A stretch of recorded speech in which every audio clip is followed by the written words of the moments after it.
Olá, somos o grupo 1 da sala 47. Meu nome é Fabiana. E eu sou a Natana. Olá, eu sou a Kátia. Sou a Michele. Olá, e eu sou a Juliana. Sou a Luísa e o tema do nosso TCC foi Educação Especial e seus desafios em escolas públicas. Introdução. As propostas de escolarização são destinadas às pessoas com deficiência e são baseadas em processos que caracterizam a oferta educacional de um país, movimentos que expressam tendências mais amplas. A abordagem da educação implica em levar em conta as recentes políticas educacionais do governo federal, as crescentes dificuldades encontradas por docentes e discentes no meio escolar.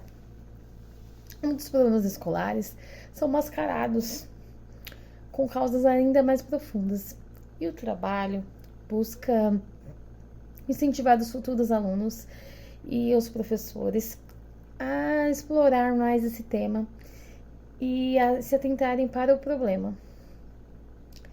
O estudo busca entender o porquê de alguns alunos conseguirem entender alguns conteúdos e outros terem uma certa dificuldade para alguns temas.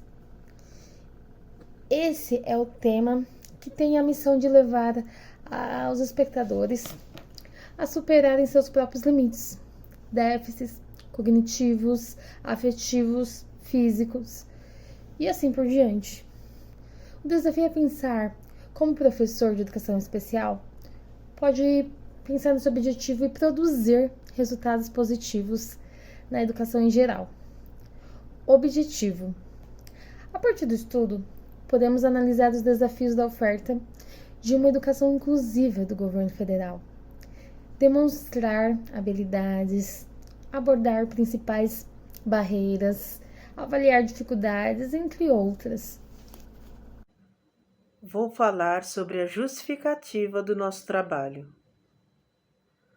Tornar a escola mais inclusiva e disponível para todos tem sido motivo de debates nos meios acadêmicos.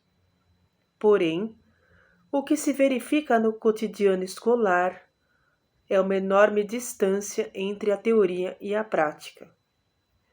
Muito se avançou nesse sentido, já que percebemos toda a equipe escolar empenhada em oferecer um serviço educacional especial de qualidade. A inclusão é um processo que deve ser gradual, contínuo e sistemático, acolhendo o aluno em sua totalidade. Porém, existem alguns entraves para que esse processo ocorra com sucesso. O primeiro identificado é na formação inicial e continuada, tanto dos professores da sala regular quanto dos professores especialistas. O segundo grande entrave enfrentado nas escolas brasileiras são as barreiras arquitetônicas, já que a escola brasileira não foi pensada de forma inclusiva. Nossa metodologia trata-se de uma revisão narrativa da literatura, que consiste na apresentação de informações que proporcionam conhecimentos atuais sobre o tema explorado e enfatiza lacunas no corpo de pesquisas. Lazarus Folkman, 1984. Foi realizada uma ampla busca pelo portal de periódicos da CAPES, BIREME e CIE. A pesquisa se restringiu a trabalhos publicados nas línguas portuguesa e inglesa. Foram utilizadas as bases de dados LILACS, BBO e Medline, com as palavras-chave educação especial, inclusão, integração e aprendizagem. Para a elaboração desta revisão, foram utilizados como base resultados de 8 trabalhos científicos. De todas as pesquisas utilizadas a fim de fazer o trabalho, apenas algumas foram úteis e importantes para a realização do mesmo, que constituiu em pesquisa bibliográfica. Não houve recorte temporal, pois o intuito foi identificar a evolução do conceito ao longo do tempo, bem como as pesquisas realizadas com base nesses modelos. Foram excluídos os artigos que não abordavam diretamente a nossa temática. O aprendizado. O autor Piaget, 1998, faz uma distinção entre aprender em sentido estrito e aprender em sentido amplo. No primeiro caso, a aprendizagem é o conhecimento adquirido pela experiência, enquanto que no sentido amplo, a aprendizagem é um processo dinâmico e que sempre evolui. Já de acordo com a abordagem de Vygotsky, o nível real de desenvolvimento está ligado ao desenvolvimento do intelecto ou das funções já desenvolvidas pela criança. Declaração de Salamanca.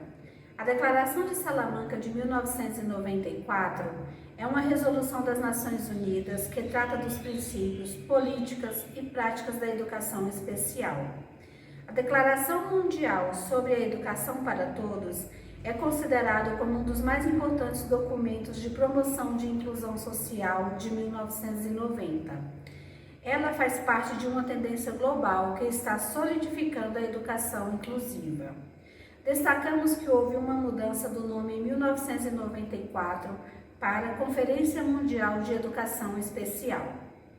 A declaração serviu de alicerce para as políticas de educação especial e, conforme Breitbart, Ronef, Costas, 2016, sem tais mudanças no documento, poderíamos ter hoje outra interpretação sobre a educação inclusiva, com menos confusões conceituais e mais ações educacionais para todos os alunos. Educação inclusiva. O Movimento Global pela Educação Inclusiva é um movimento político, cultural, social e educacional, fundado na crença que todos têm o direito de aprender e de participar juntos de todas as atividades sem nenhuma discriminação. Conforme Alves 2017, o paradigma da educação inclusiva baseia-se no conceito de igualdade dos direitos humanos, sem a exclusão dentro e fora da sala de aula. Um dos objetivos essenciais da Constituição Federal de 1998 é promover o bem-estar de todas as pessoas, sem distinção de origem, raça, sexo, cor e idade, ou quaisquer outras formas de discriminação. Artigo 3, inciso 4. Desta forma, na educação inclusiva, deve-se e pode ser utilizado métodos lúdicos na aprendizagem. Os estudos de Silva de 2020 demonstram que a ludicidade tem um papel importante na inclusão de pessoas com deficiência intelectual, podendo ser regular nas salas de aula, promovendo não só o processo inclusivo, mas também o desenvolvimento dos indivíduos e das habilidades. Para Machado, Lanza Nova 2021, é um recurso metodológico que traz múltiplos benefícios, tornando o ambiente de aprendizagem atrativo, despertando o interesse em participar de forma individual ou cooperativa, melhorando as relações sociais em sala de aula, promovendo o desenvolvimento e a inclusão de forma natural e saudável. Dando continuidade à fundamentação do nosso trabalho, o que nos embasou, vamos falar um pouquinho das ferramentas lúdicas, que em sua origem, ela vem do latim ludus, que significa jogo, exercício ou imitação. Se refere ao brincar, ao qual podemos acrescentar jogos, brincadeiras, brinquedos e a prática do brincar e se divertir. Segundo Santos, o ato de brincar contribui para um melhor desenvolvimento da criança em todos os aspectos, físico, afetivo, intelectual e social. Então, brincando, a criança organiza e constrói seu próprio conhecimento e conceitos, relaciona ideias, estabelece relações lógicas, desenvolve a expressão oral e corporal e reforça as habilidades sociais. A gente vê que tem muitos ganhos, Então, de forma geral, a ludicidade associada ao brincar é capaz de propor inúmeros benefícios para o desenvolvimento da criança. E esta metodologia vem pouco a pouco sendo cada vez mais utilizada nas escolas, o que é muito bom, gente? Então, a gente vai falar um pouquinho sobre o autismo, né, que é uma condição de espectro no qual a pessoa tem uma dificuldade de comunicação, socialização, né? Essa comunicação pode ser verbal e não verbal.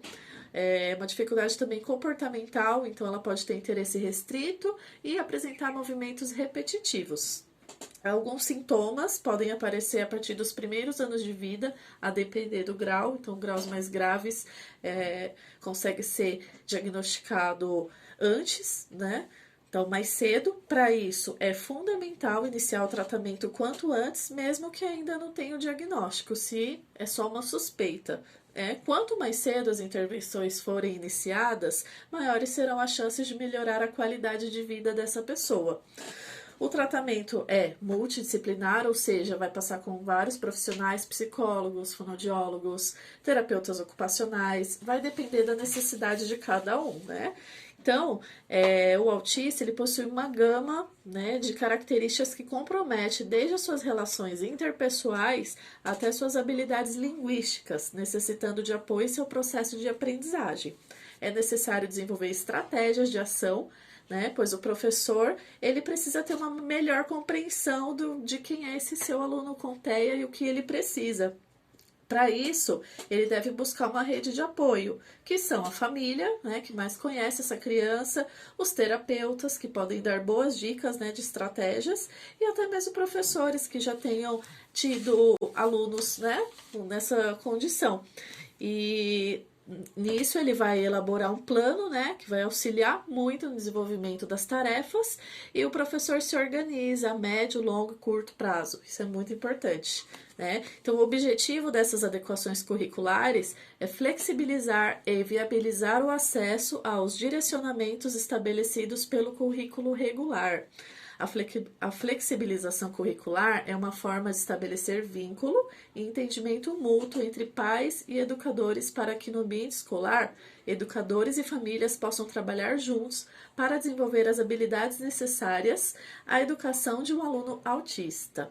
O processo pode parecer lento, né, no início, mas se torna eficiente se for planejado e direcionado por metas e objetivos pré-determinados, ou seja, muito planejamento. De acordo com o BOSA, a ausência de respostas das crianças autistas a esse planejamento não necessariamente é uma resistência, mas às vezes é porque não está entendendo o comando, né? Então tem que ser tudo muito claro, a comunicação com essas crianças. Deve-se propor atividades que ajudam o processo de ensino-aprendizagem e aguçam a sua consciência sensório-motor, tanto fina quanto grossa, como atividades que usam pinças, jogos com botes, pets de garrafa. Enfim, vai da criatividade aí do professor. Ele precisa reconhecer, lógico, as dificuldades, né? E as potencialidades do seu aluno, bem como os desejos e estímulos que o ajudarão a alcançar os seus objetivos, né? E aí a gente volta à questão da importância da ludicidade, que é, né, para todas as crianças. A inclusão do aluno com TEA, ela deve se estender muito além da sua presença em sala de aula, deve enfatizar sobretudo a aprendizagem e o desenvolvimento de habilidades e potencialidades, superando seus obstáculos. Para que o aluno autista possa desenvolver suas habilidades, é necessária uma estrutura educacional eficaz, bem como a preparação profissional de todos os envolvidos no processo educacional, ou seja, né, toda a equipe ali, professores, diretores, funcionários, devem conhecer minimamente não só sobre o autismo, mas sobre essa criança, porque cada um tem a sua especificidade. Quando examinamos os objetivos da educação inclusiva e especial, vemos que eles são perfeitos quando combinados. Mas, para que as escolas atinjam efetivamente seus objetivos, devem estar preparadas para acolher todos os alunos com as devidas adaptações físicas e estruturais e um pessoal qualificado. Mas estas são as principais dificuldades que a educação especial inclusiva enfrenta. O objetivo da educação inclusiva é garantir o direito de todos à educação. Então concluímos que, embora seja reconhecido em textos legais que alunos com deficiência podem frequentar escolas públicas, a educação inclusiva exige uma mudança na forma como os sistemas educacionais são posicionados, percebidos e conceituados. Trata-se de ampliar o conceito da educação especial e trabalhar para em prol da diversidade, reformulando os principais orientadores, objetivos de aprendizagem e currículo das escolas, no âmbito da educação inclusiva e utilizando a educação de todos, independentemente de ser considerados normativa ou deficiente, para participar da sociedade e exercer a cidadania. Somente quando toda a sociedade, e não apenas os profissionais que lidam com esse público, se mobilizar, é que as práticas segregacionistas que historicamente marginalizaram e estigmatizaram pessoas com diferenças individuais acentuadas serão eliminadas.